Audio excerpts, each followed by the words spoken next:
สบายดีเพื่อนผู้ฟังทุกท่านมื้อนี้พวกเฮามีเนื้อในสนทนาหลายๆปัญหาเกี่ยวกับผลสำเร็จของกองประชุมสมัยสามัญเทื่อที่9ของสภาประชาชนแขวงหลวงพระบางสุดที่2ที่จัดขึ้นในวันที่24-25กรกฎาคม2025แม่นแล้ว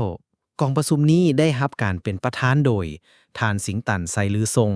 คณะประจำพรรคแขวงห้องประธานสภาประชาชนแขวงและมีผู้เข้าร่วมจากหลายภาคส่วนทั้งอดีตผู้นำสมาชิกสภา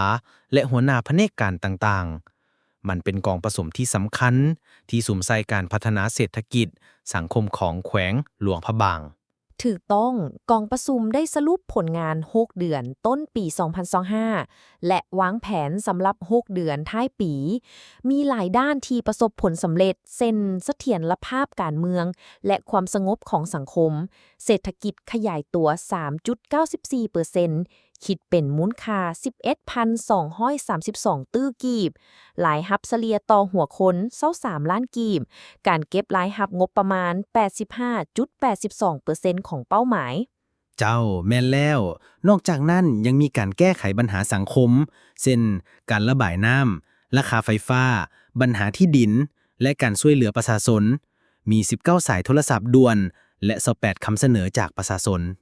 สิ่งที่สำคัญคือกองประชุมได้เสนอให้เพิ่มทวีการติดตามกวดกากฎหมาย และส่งเสริมความเป็นระเบียบเรียบร้อยในสังคม แต่ก็ยังมีสิ่งท้าทายเช่นการจะตั้งปฏิบัติแผนงานให้มีประสิทธิภาพ โดยเฉพาะในด้านการพัฒนาโครงล่าง และการช่วยเหลือประชาชน สรุปแล้วกองประชุมนี้เป็นการแสดงถึงความตั้งมั่นของพรรคและรัฐบาลในการพัฒนาแขวงหลวงพระบางให้ก้าวหน้า ถ้าผู้ฟังมีคำคิดเห็นใดๆเกี่ยวกับการพัฒนาแขวงสามารถส่งมาหาพวกเขาได้